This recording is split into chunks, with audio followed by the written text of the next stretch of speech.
Now the Lord said to Moses, Go into Pharaoh, for I have hardened his heart and the hearts of his servants, that I may show the signs of mine before him, and that you may tell in the hearing of your son and your son's son the mighty things that I have done in Egypt, and my signs which I have done among them, that they may know that I am the Lord. So Moses and Aaron came into Pharaoh and said to him, Thus says the Lord, the God of the Hebrews, How long will you refuse to humble yourself before me?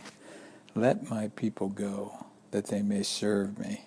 Or else, if you refuse to let my people go, behold, tomorrow I will bring locusts into your territory, and they shall cover the face of the earth, so that no one will be able to see the earth.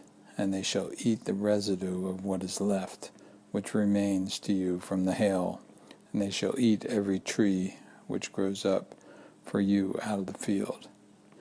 They shall fill your houses, the houses of all your servants, and the houses of all the Egyptians, which neither your fathers nor your fathers' fathers have seen, since the day that they were on the earth to this day. And he turned and went out from Pharaoh.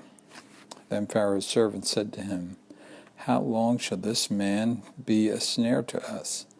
Let the men go, that they may serve the Lord their God. Do you not yet know that Egypt is destroyed? So Moses and Aaron were brought again to Pharaoh, and he said to them, Go serve the Lord your God. Who were the ones who were going? And Moses said, We will go with our young and with our old, with our sons and with our daughters, and with our flocks and with our herds we will go, for we must hold a feast to the Lord.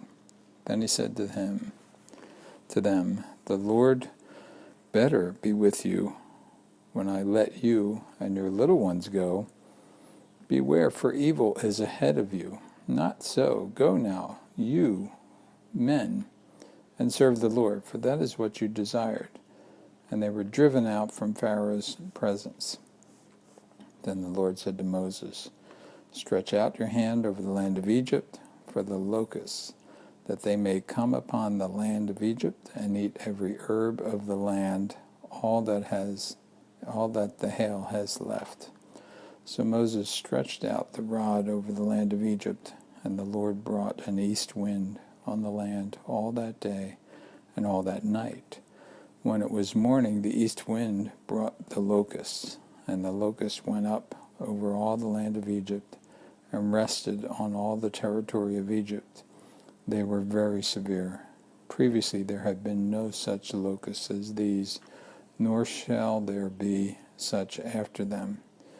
For they covered the face of the whole earth, so that the land was darkened, and they ate every herb of the land, and all the fruit of the trees which the hail had left. So there remained nothing green on the tree or on the plants of the field throughout all the land of Egypt. Then Pharaoh called for Moses and Aaron in haste and said, I have sinned against the Lord your God and against you.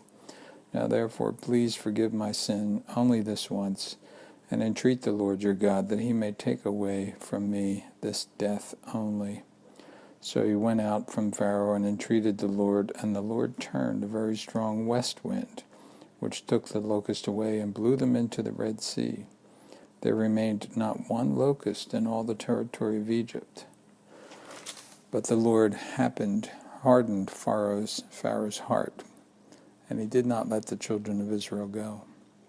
Then the Lord said to Moses, Stretch out your hand towards heaven, that there may be darkness over the land of Egypt, darkness which may even be felt.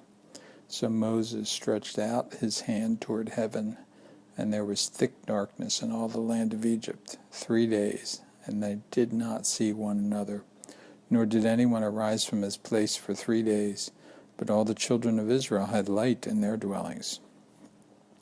Then Pharaoh called to Moses and said, Go, serve the Lord, only let your flocks and your herds be kept back. Let your little ones also go with you. But Moses said, You must also give us sacrifices and burnt offerings, that we may sacrifice to the Lord our God. Our livestock also shall go with us, not a hoof shall be left behind. For we must take some of them to serve the Lord our God, and even we do not know with what we must serve the Lord until we arrive there. But the Lord hardened Pharaoh's heart, and he would not let them go. Then Pharaoh said to them, Get away from me.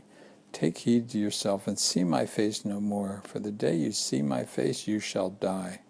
So Moses said, You have spoken well. I will never see your face again.